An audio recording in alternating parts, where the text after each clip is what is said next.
Waalaikumsalam warahmatullahi wabarakatuh. Semua partisipan, terima kasih sudah bergabung di sini. Juga ada Ibu instruktur kita. Terima kasih berkenan hadir di sini. Oke, izinkan saya memperkenalkan diri. Nama saya Eli Supartini.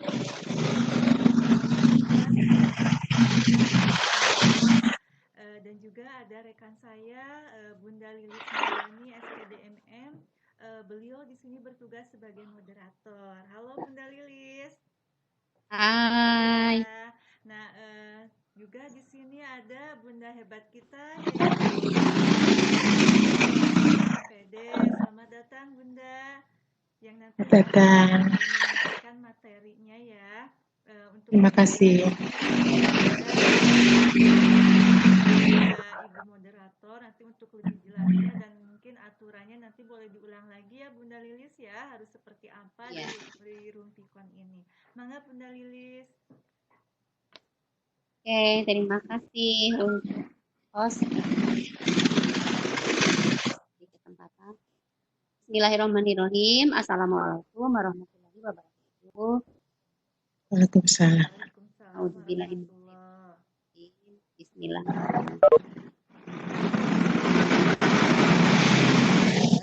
Muhammad walal.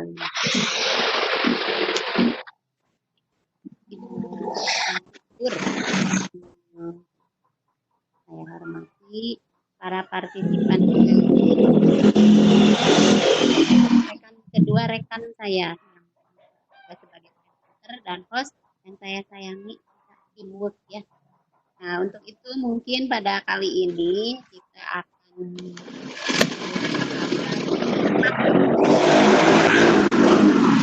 disampaikan oleh presenter kali ini, yaitu dengan materi STEAM dan HOT dengan media Luspat Citaud. Nah,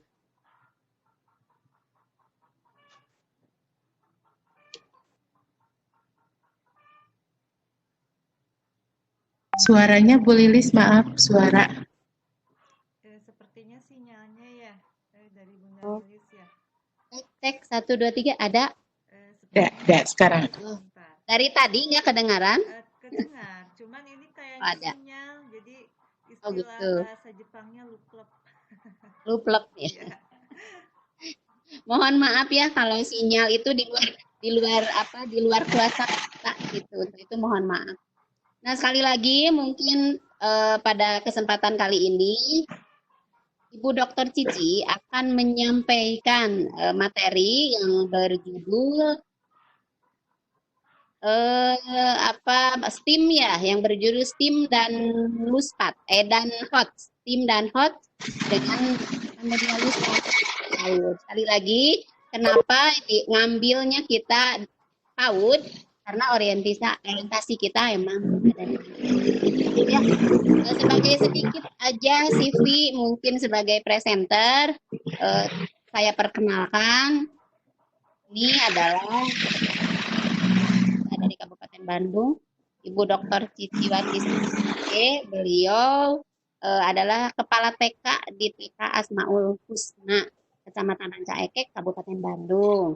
Nah, mungkin sedikit informasi, beliau adalah penulis ya, seorang penulis dan juara Kepala TK prestasi tingkat nasional. Ya, sekedar tahu. Nah, mungkin biar tidak terlalu lama, akan kepada Ibu Dr. Cici bisa untuk menyampaikan materinya. Terima kasih, silakan. Ya. Baik, terima kasih Ibu host, Bu Elis, dan juga moderator kita, Ibu Lilis Mulyani, yang terhormat Ibu instruktur, juga rekan-rekan semua. Bismillahirrahmanirrahim. Assalamualaikum warahmatullahi wabarakatuh. Alhamdulillah, puji dan syukur kita panjatkan kehadirat Ilahi Robbi. Salawat serta salam semoga terlimpah kepada junjungan alam Nabi Muhammad Sallallahu Alaihi Wasallam. Izinkanlah saya akan menyampaikan materi tentang STEAM, HOTS, dan menggunakan media Luspat di PAUD.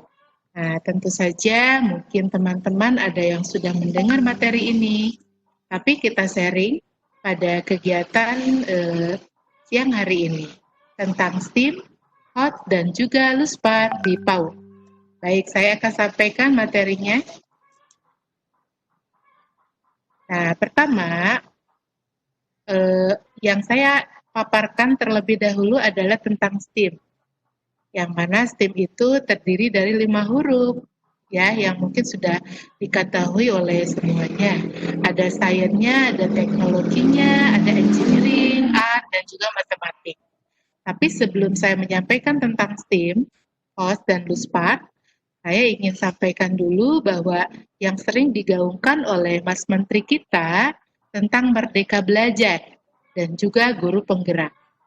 Nah, unit pendidikan yang harus melaksanakan Merdeka Belajar, yaitu sekolah, guru-guru, dan juga muridnya, itu harus punya kebebasan.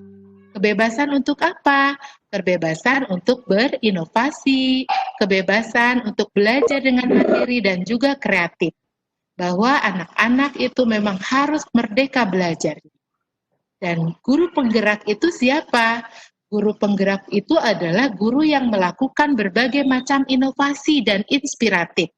Jadi terus mencoba agar kita mengetahui apa yang pas untuk sekolah kita dan juga untuk lingkungan kita. Sehingga untuk apa nih? Dari Merdeka Belajar, kemudian guru penggerak, yaitu adalah untuk memberikan yang terbaik untuk anak didik kita. Nah, selanjutnya, saya ingin sampaikan bahwa memang zaman sekarang itu terus perubahan era revolusi industri. Nah, sekarang sudah kita dikenal bahwa era revolusi industri kita sudah ada pada 4.0 atau 4.0. Yang berawal pasti dari 1.0, 2.0, 3.0, dan sekarang sudah ada di 4.0, yang mana saat ini mengenal komputer, menggunakan internet dalam penerapan di dalam kehidupannya. Dan saat ini pun sudah ada negara yang sudah masuk pada era revolusi industri 5.0. Nah, sehingga mengandalkan manusia sebagai komponen utamanya, sudah dilaksanakan di Jepang. Dan ini memang serba robot semuanya. Dan saya akan perlihatkan satu video tentang era 5.0-nya.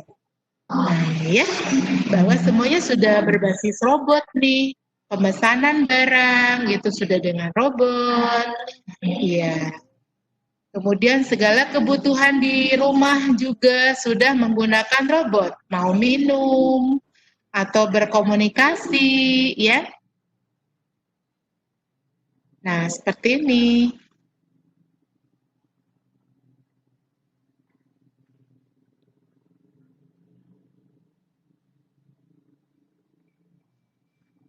Ini ya, telemedicine. Nah. Ya, diikuti dengan smart agriculture. Nah, ini belanja pun sudah semuanya serba digital, ya, serba mudah ini.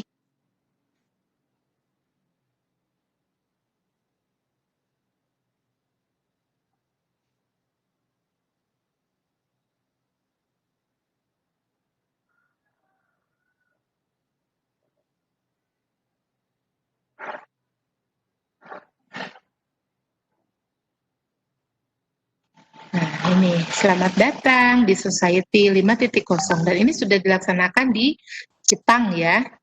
Nah, baik. Nah, dengan perubahan revolusi industri itu, otomatis kita juga sudah masuk pada pembelajaran abad 21 nih. Nah, kemudian bagaimana sih cara anak memiliki kompetensi abad 21? Nah, ini tentu saja yang pertama harus dilakukan dengan prinsip bermain. Kemudian sesuai dengan minat dan ide anak.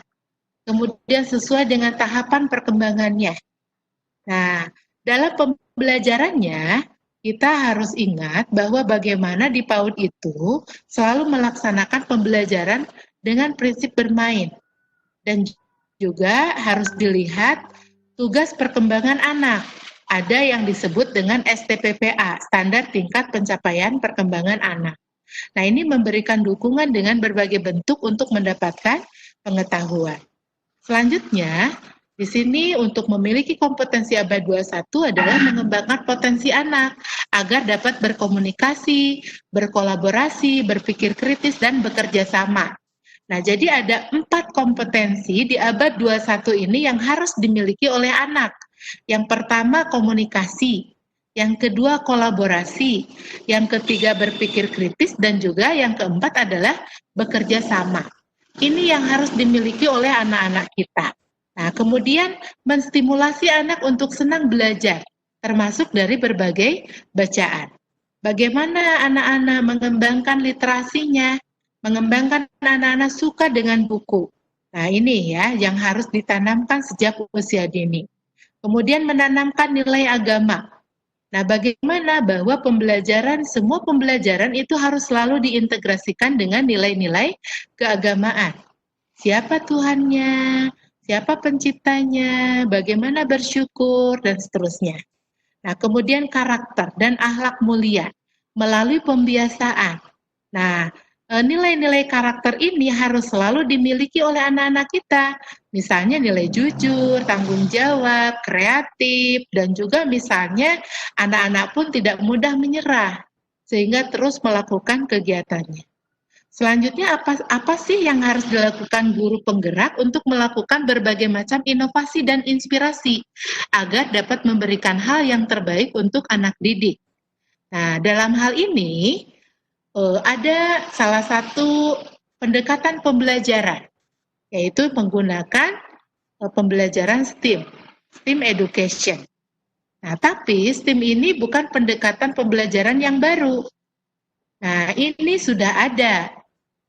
Kemudian sudah ada muatan sains, teknologi, engineering, art, dan juga matematika. Kenapa STEAM? Karena STEAM juga fokus pada kerjasama, komunikasi, penelitian, penyelesaian masalah untuk membangun kemampuan untuk berpikir kritis serta kreatif dan inovatif.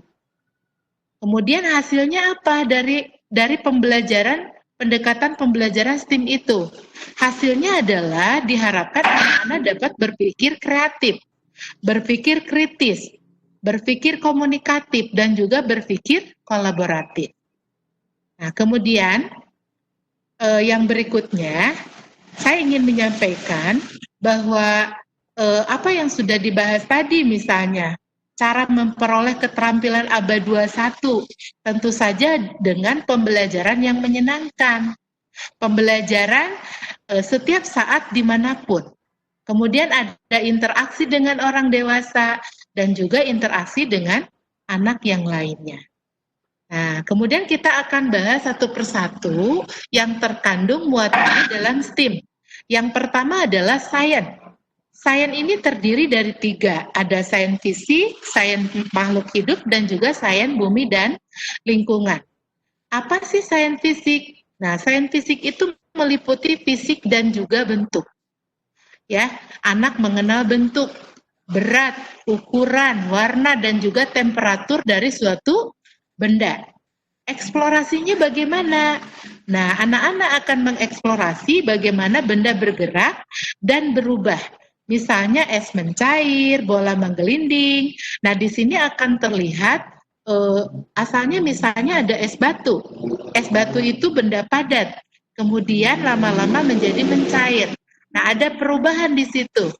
Yang semula benda padat menjadi benda cair. Kemudian bagaimana proses bola menggelinding. Nah, pengamatannya adalah anak belajar sains dengan mengamati dan memanipulasi benda di lingkungan sekitar. Sains yang ketiga adalah sains makhluk hidup. Makhluk hidup itu terdiri dari manusia, hewan, tumbuhan, gitu ya. Nah, ini eksplorasinya adalah makhluk hidup, lingkar kehidupan, dan juga habitat tempat tinggal. Misalnya, kita dalam pembelajaran ada eksperimen dengan binatang, misalnya ikan. Nah, di situ anak-anak mengeksplorasi bagaimana ikan itu bisa hidup, ciri-ciri ikannya bagaimana, kemudian tempat tinggal ikannya itu bagaimana, makanannya, dan seterusnya. Nah, sehingga dengan hal ini sudah mengajarkan life science kepada anak-anak untuk mengenal tanaman, binatang, dan lain sebagainya. Dan yang ketiga adalah sains bumi dan lingkungan. Nah, ini alam semesta. Meliputi topik alam semesta untuk anak usia dini meliputi apa saja? Lingkungan alam sekitar yang dialami langsung oleh anak. Tujuannya adalah memahami dan menghormati alam sekitar. Nah, kemudian huruf yang kedua ada teknologi. T, ya, kalau tadi S, sekarang T. T ini adalah alat yang digunakan untuk memberikan kemudahan pengguna. Jadi, teknologi ini berhubungan dengan alat. Anak mempelajari teknologi dengan cara menggunakan dan mengeksplorasi cara kerja alat dan bahan tersebut. Jadi, anak perlu dikenalkan pada keterampilan, konsep, pengetahuan, sikap, seperti dapat bekerja sama dengan teman sebaya dan menggunakan alat teknologi secara bertanggung jawab. Misalnya, menggunakan pisau. Nah, tentu saja pisau itu benda tajam. Bagaimana caranya supaya dia tahu untuk menggunakannya dan digunakan secara bertanggung jawab, artinya digunakan sesuai dengan keperluannya, tidak sembarangan, karena itu bisa berbahaya. Nah, itu. Kemudian huruf yang ketiga adalah engineering. Engineering ini rekayasa atau reka ulang. Engineering ini tidak dapat dipisahkan dari teknologi.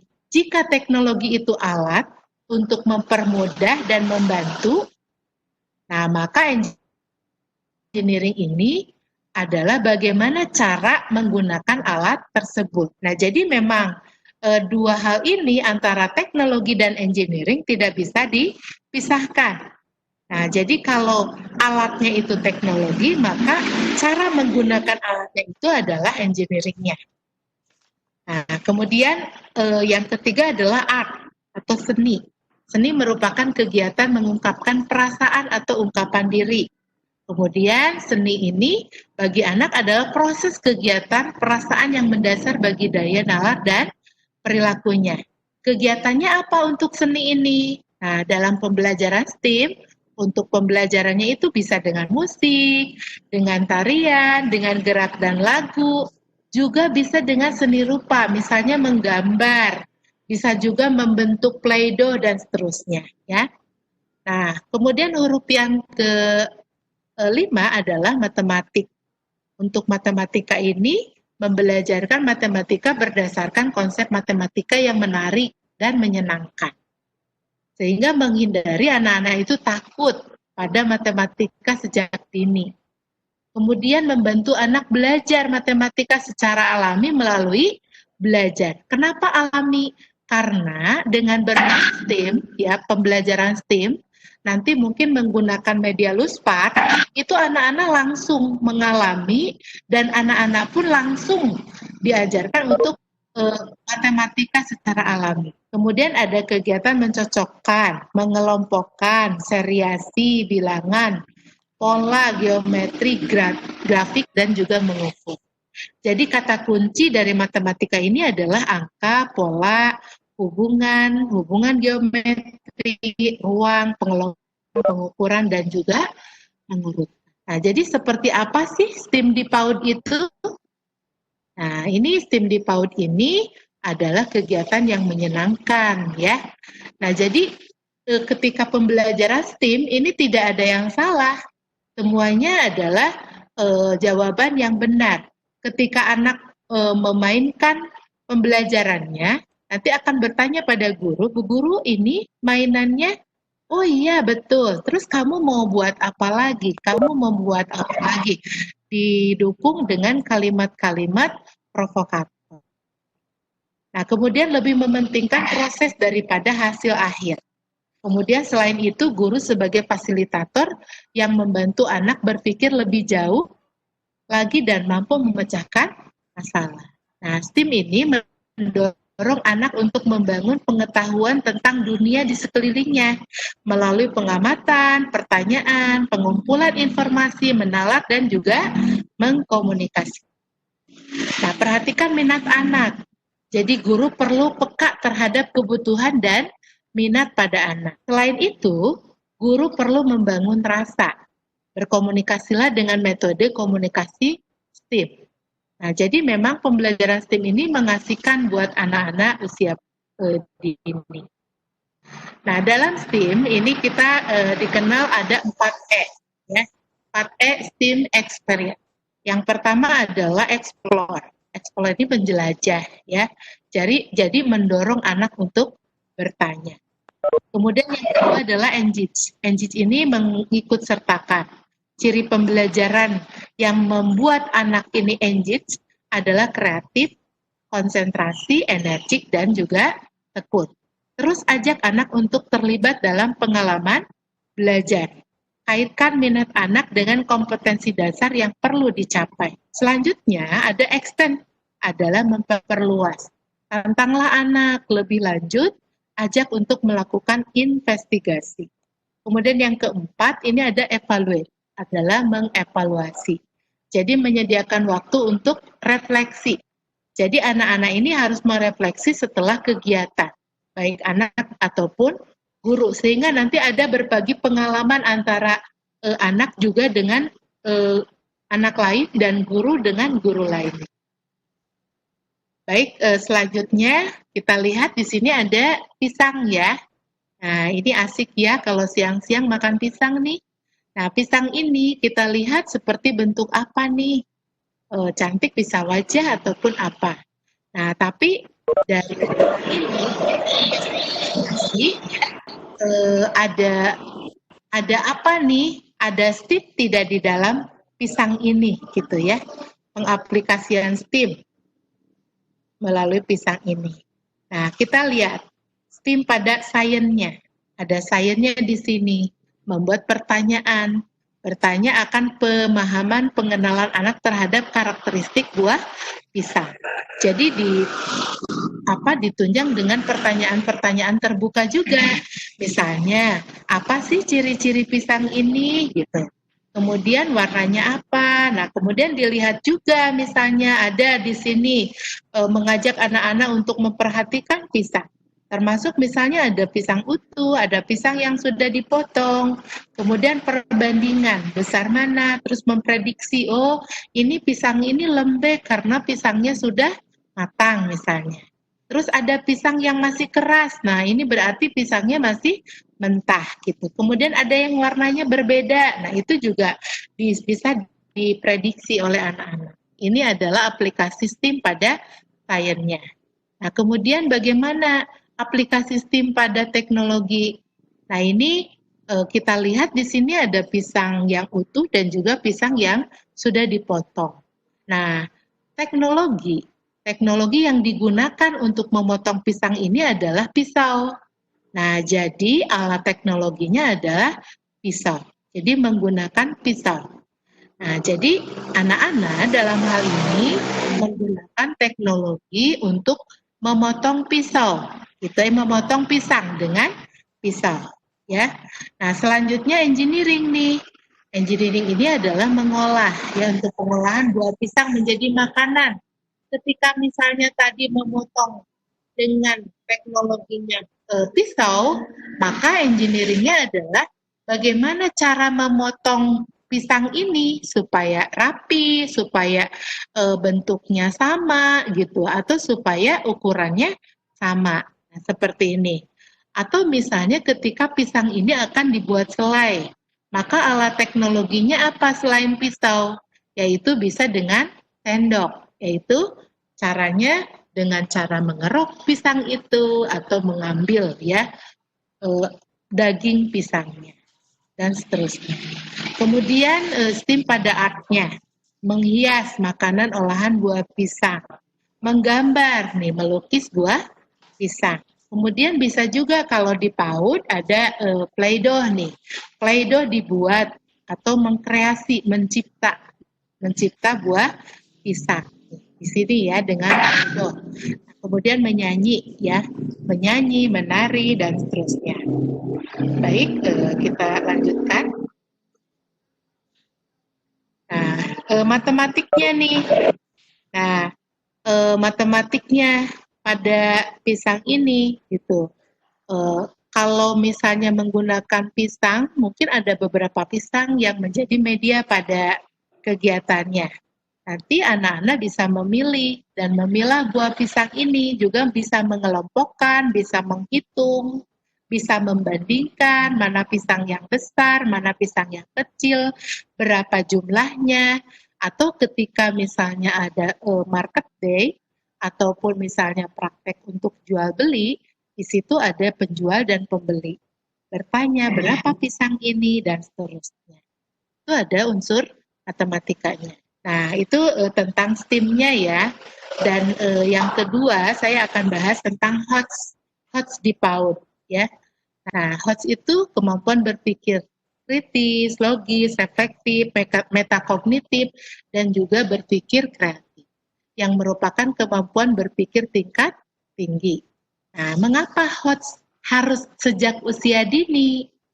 Nah, kan tentu dari berbagai jenjang ini sudah ada HOTS gitu ya. Nah, kalau di SD, SMP, SMA, SMK tentu itu sudah terbiasa. Tapi untuk di PAUD ini kenapa? Nah, ini dilatih supaya anak-anak bisa lebih kreatif lagi dalam berpikir ya. Nah, di sini kemudian kita lihat ada tahapan dari HOTS-nya. Ada LOTS dan juga HOTS. Di sini untuk tingkatan HOTS itu ada C1 sampai C6 ya. C1 mengingat, memahami, C2, C3 menerapkan atau mengaplikasikan, dan kemudian pada HOTS itu ada C4 menganalisis, C5 menilai atau mengevaluasi, dan juga C6 mengkreasi atau mencipta. Nah, sehingga di sini akan terlihat ya, misalnya untuk HOTS anak sudah sampai di mana nih, tahapan berapa. Ketika anak sudah mampu mencipta bentuk pisang dari Play-Doh, nah berarti itu sudah masuk C6. Baik, bagaimana sih implementasi HOTS di PAUD? Nah, ini kita ingat dengan pendekatan pembelajaran saintifik. Nah, saintifik ini ada 5M.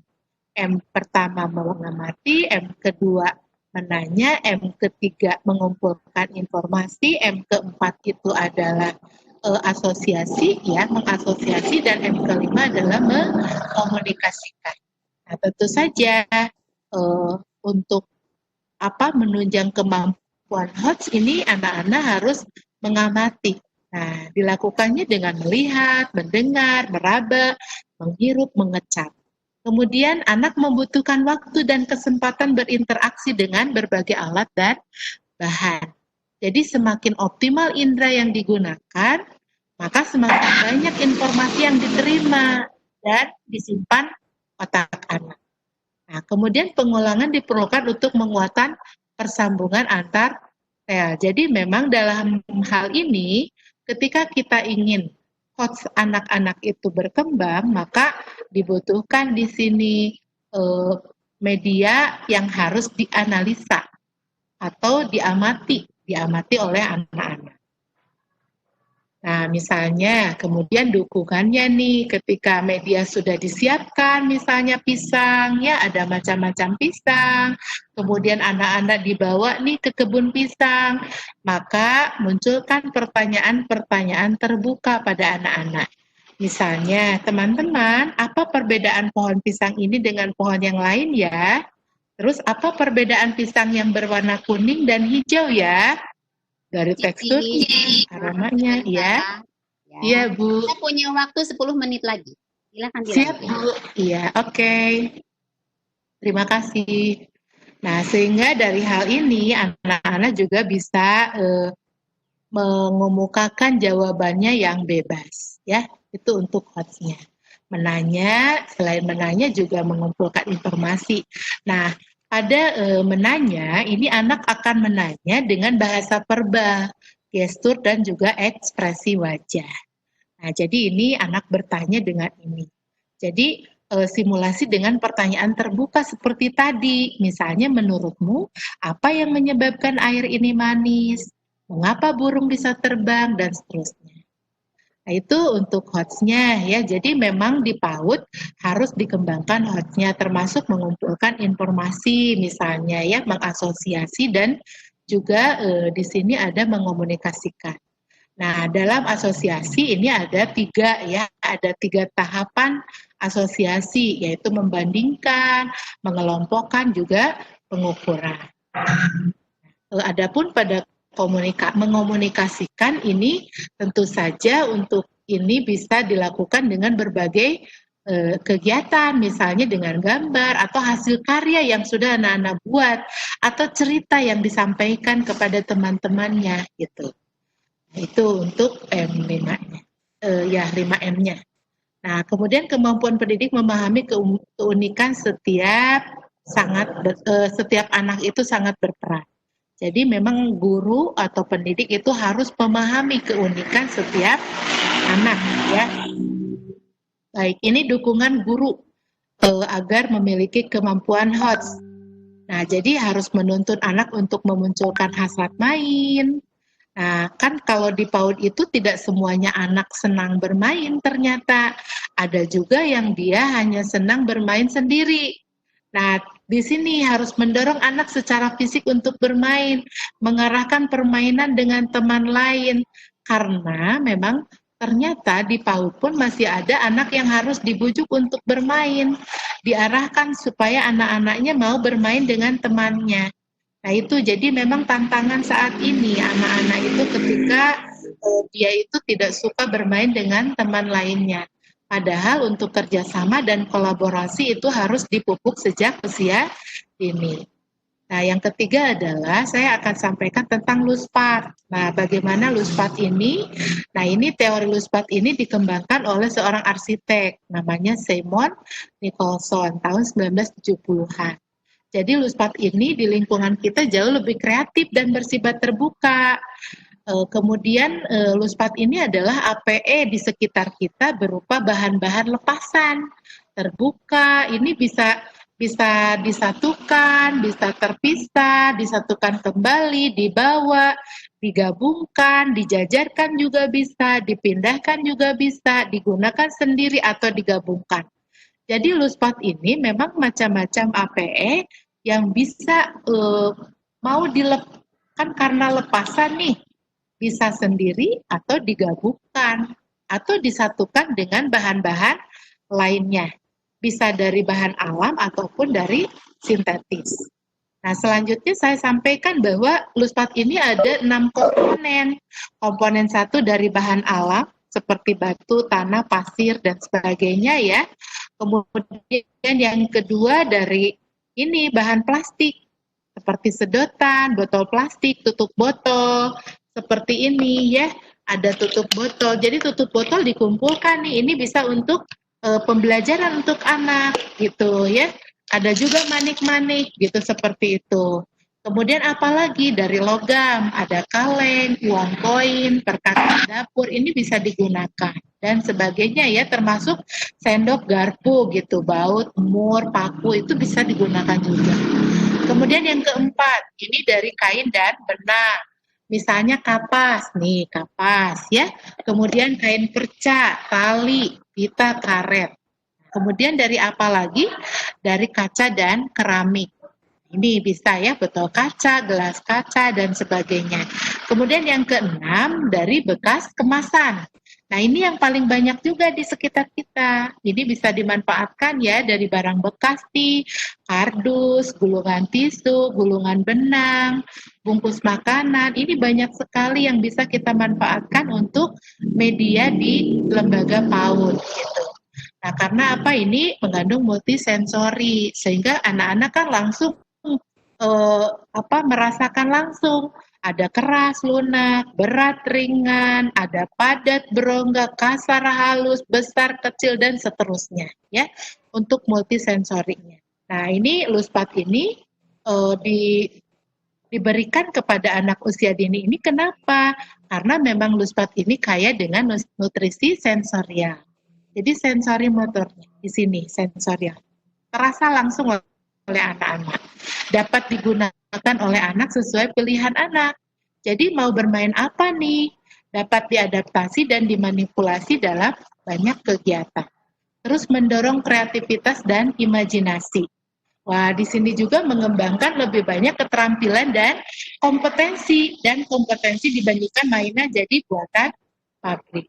Nah, itu ya bisa digunakan. Selain itu juga mendorong pembelajaran terbuka. Jadi sebenarnya jika dibandingkan nih anak-anak ini akan lebih memilih luspat dibandingkan mainan yang sudah jadi. Nah, luspat ini adalah lepasan memberikan sensasi sentuhan indera peraba. Nih. Dan ketika bermain luspat dengan pendekatan pembelajaran STEAM, ini juga termasuk project inquiry learning, gitu ya. Nah, ini ada contoh-contoh STEAM menggunakan beberapa luspat seperti ini. Nah, ini ketika misalnya kita menggunakan luspat untuk pembelajaran. Nah, ini contohnya. Ada invitasi disiapkan ya. Jadi untuk mengundang anak-anak menggunakannya. Kemudian didukung dengan kalimat invitasi. Misalnya ketika disiapkan ada kayu, ada apa di sini, boleh kalimat invitasinya jembatan apa yang akan kamu buat gitu. Boleh ketika misalnya temanya sesuaikan dengan tema. Nah, ini nanti bekerja sama nih guru-guru untuk menyiapkan invitasinya. Ini juga contoh misalnya, yuk buat bunga kesukaanmu, misalnya seperti itu. Atau ini, makanan lezat seperti apa yang akan kamu sajikan. Ini bebas anak-anak berekspresi, bereksplorasi. Nah, ini seperti apa wajah Mustang? Nah, ini ya. Jadi macam-macam seperti ini invitasinya disiapkan, kemudian dibuat kalimat invitasi, siapkan juga gambar-gambar yang mendukung. Selain itu untuk literasi bisa disiapkan buku juga yang sesuai dengan tema ya, yang mendukung untuk pembelajaran pada hari itu. Nah, didukung juga dengan kalimat-kalimat provokasi. Misalnya ketika anak sudah membuat sesuatu, nanti kita akan lakukan kalimat provokasi. Bu guru, aku sudah selesai membuat ini. Misalnya, wah bagus. Terus kamu mau membuat apa? Setelah itu jembatannya digunakan. Ditambah apa supaya lebih tinggi? Nah, itu adalah kalimat-kalimat provokasi yang bisa digunakan oleh guru. Nah, itu barangkali sehingga ketika misalnya saat ini ya, bila kita mengajar seperti apa yang dilakukan sebelumnya, sejatinya kita telah merenggut masa depan generasi muda kita. Jadi ketika kita berpikir merefleksi dulu mengajar, mungkin banyak juga teman-teman di PAUD ini yang memaksakan anak-anak di PAUD sudah diajarkan membaca, menulis, berhitung seperti di SD, dia tidak diberikan kebebasan. Nah, disitulah itu sudah merenggut masa depan generasi anak-anak kita, generasi muda kita. Nah, di situ mudah-mudahan ini bermanfaat ya buat teman-teman semua, sehingga ini menjadi inspirasi buat teman-teman untuk memberikan pembelajaran yang lebih menarik lagi dan juga lebih bermakna. Baik, itu materi yang saya sampaikan. Mudah-mudahan bermanfaat. Terima kasih. Assalamualaikum warahmatullahi wabarakatuh. Waalaikumsalam warahmatullahi wabarakatuh. Terima kasih, Bunda Cici.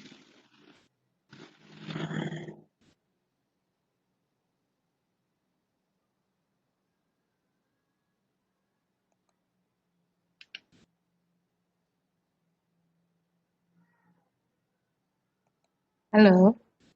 Ya, halo. Mana Bunda Lilis? Nampaknya sinyal nih atau jaringan. Ya, Bu Lilis. Bunda Lilis. Halo.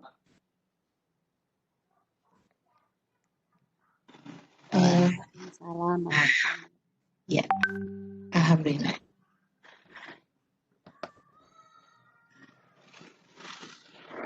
Ya, baik Bu Lilis, saya sudah Bisa di-unmute ya? Kenapa? Ya. Silakan Bu Lilis.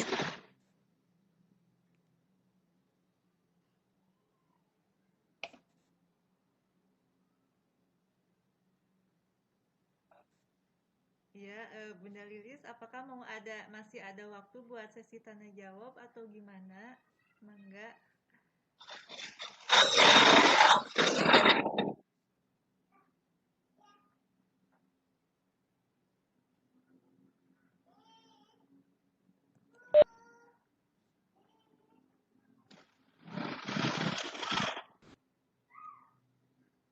Jaringan. Oh, nah, bismillah. Jaringan barusan jadi susah di-unmute. Oh iya. Terima kasih Ibu Dr. Cici yang telah menyampaikan materi dengan begitu gamblang dan mudah untuk dipahami.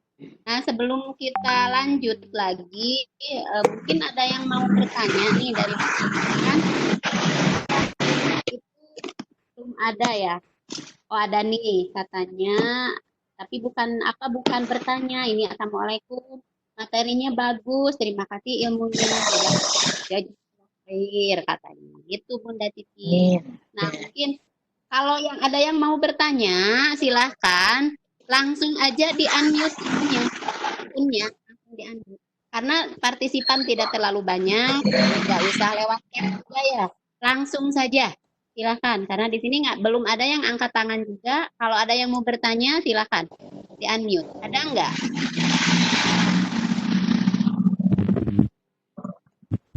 Oke. Ya, berarti materinya Bu Cici itu udah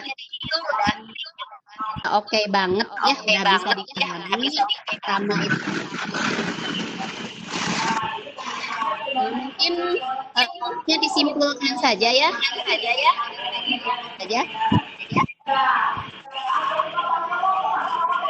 Tadi kesimpulan kalau tidak ada tim dan itu bukan cuma hal baru di pendidikan anak usia dini itu ya, karena sekarang itu STEAM dan project banyaknya itu di kelas-kelas tinggi seperti mulai dari SD, SMP sampai SMA, SMK gitu ya. Nah, tetapi di PAUD juga diterapkan. Kenapa harus diterapkan sejak dini? Karena agar anak itu memiliki kompetensi, gitu ya, memiliki kompetensi dalam menghadapi era digital di abad 21 ini. Nah, dalam rangka menyongsong 5.0 mungkin ya, yang sudah tadi dijelaskan, yang sudah dijalani oleh Jepang, kalau kita masih di level 4.0. Nah, kemudian kalau di kita itu yang diintegrasikan dengan nilai-nilai karakter. Nilai karakter apa saja yang diintegrasikannya? Seperti readiness, tadi udah dijelaskan ya sama Bu Cici. Kemudian ada mandirinya, ada integritasnya, dan ada gotong royongnya. Nah, kemudian yang dikemas, jangan lupa pembelajaran di PAUD itu dengan prinsip bermain sambil belajar dan selain bermain. Itu dalam bentuk pembelajaran yang menyenangkan. Nah, gitu. Satu hal lagi, dengan menggunakan Luspat ini dapat menginspirasi semua guru-guru ya, semua guru-guru untuk lebih kreatif dan inovatif lagi sebagai guru pembelajar. Nah, ini bisa memancing juga ibu-ibu guru untuk menulis, misalkan dengan tema limbah menjadi berkah. Nah, bisa ditulislah, dijadikan best practice, begitu ya. Nah, mungkin kesimpulannya secara garis besar itu yang disampaikan oleh Ibu Cici, dan detailnya tadi sudah disampaikan dengan begitu jelas dan begitu detail. Terima kasih kepada Ibu Cici yang menyampaikan semua partisipan yang sudah ada gabung dan join di Rubiting ini. Nah, saya sebagai moderator mohon maaf atas segala kekurangan ya, atas joinnya, atas partisipasi dan segala macam. Untuk itu saya kembalikan lagi ke host Bu Elis, silahkan. Oke, Bunda Lilis sudah menjadi moderator di room Webex Elis Story ini, dan juga Ibu Dr. Cici Wartisa MPD, terima kasih ya sudah memaparkan materi yang sudah begitu jelas ya, sampai-sampai partisipannya tuh gak ada yang bertanya. Mudah-mudahan semuanya paham. Ibu Elis masih on? Iya. Mana ya? Untuk ibu-ibu partisipan silahkan itu dinyalakan aja kameranya itu. Ada saya Bu Eli, mangga Bu Eli. Saya mohon izin untuk menutup saya ucapkan terima kasih banyak untuk semuanya. Wassalamualaikum warahmatullahi wabarakatuh. Suaranya.